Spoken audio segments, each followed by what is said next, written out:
अस्सलामुअलैकुम वरहमतुल्लाहि वबरकातुहू। शुरू करता हूँ अल्लाह के नाम से जो बड़ा मेहरबान निहायत रहम वाला है।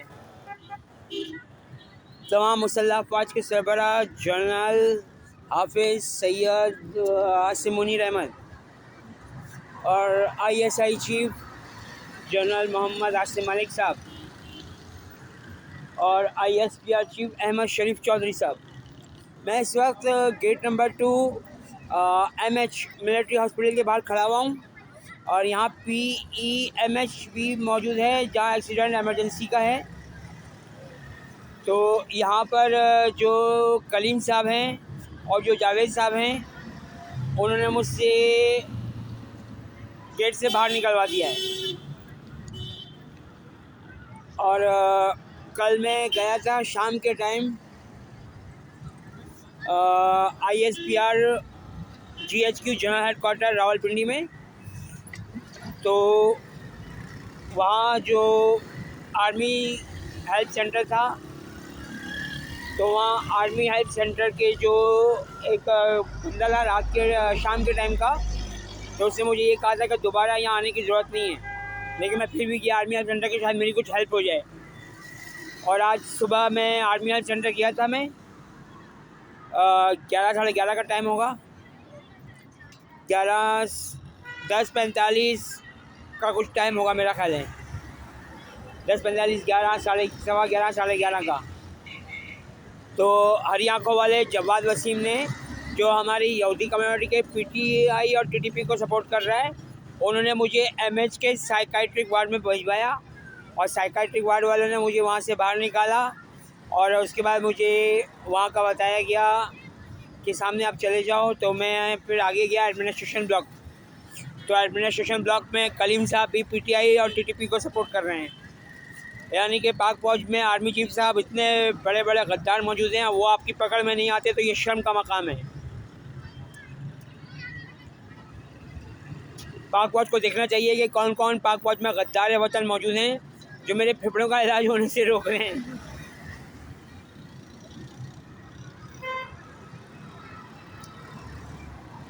और उनको मैंने ये भी बताया कि मेरा पूरा ख़ानदान PTI और TTP का है और इमरान खान यहूदी को नाउज़ुबिल्लाह नबी इमाम मेहदी मानता है। तो ये सारे के सारे लोग जाहिर बात है पाक फौज के दुश्मन बने हुए। और गेट नंबर 2 पे खड़े हुए जो गार्ड वगैरह हैं, उनको मेरे हवाले से ये कहा गया कि ये दोबारा आँखों से इशारे किए गए कि ये दोबारा यहाँ आने ना पाए। तो ये गलत हरकत है। ये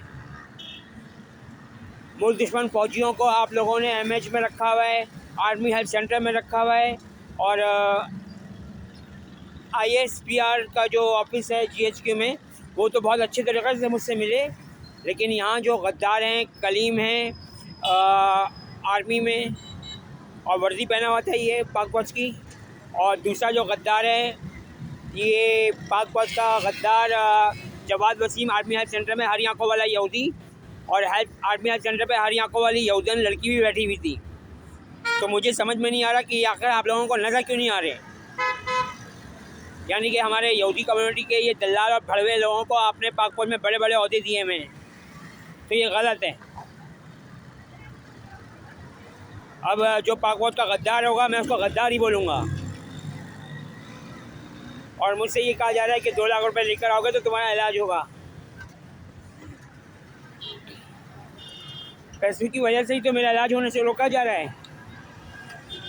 मेरे फेफड़े जख्मी हो रहे हैं।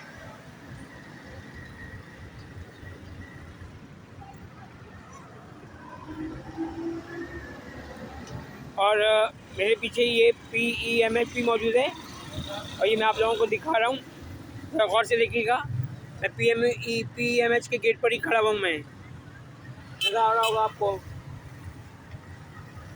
और मैं इस वक्त आर्मी के मिलिट्री गेट पे मौजूद हूँ मैं।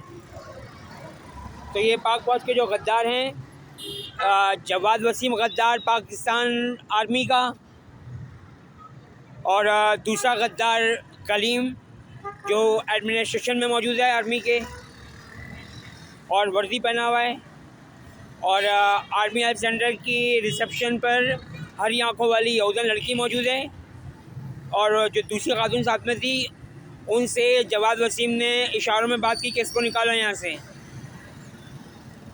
यानी कि इतने बड़े बड़े गद्दार मौजूद हैं और फिर आप कहते हो कि पाक फौज पर हमले क्यों हो रहे हैं। तो गद्दार वतन को आपने आर्मी हेल्थ सेंटर में, मिलिट्री हॉस्पिटल में, कंबाइंड मिलिट्री हॉस्पिटल में बिठाया हुआ है और फिर आप कहते हो कि ये लोग कौन है जो पाक फौज पे बम धमाके करते हैं। तो यही तो सहूलतकार है उनके,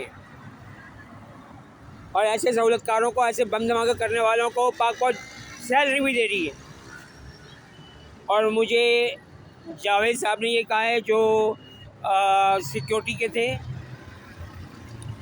कि आप ISI के हेडक्वार्टर जाओ या आप बैतुल माल जाओ तो वहाँ से आपकी हेल्प हो सकती है।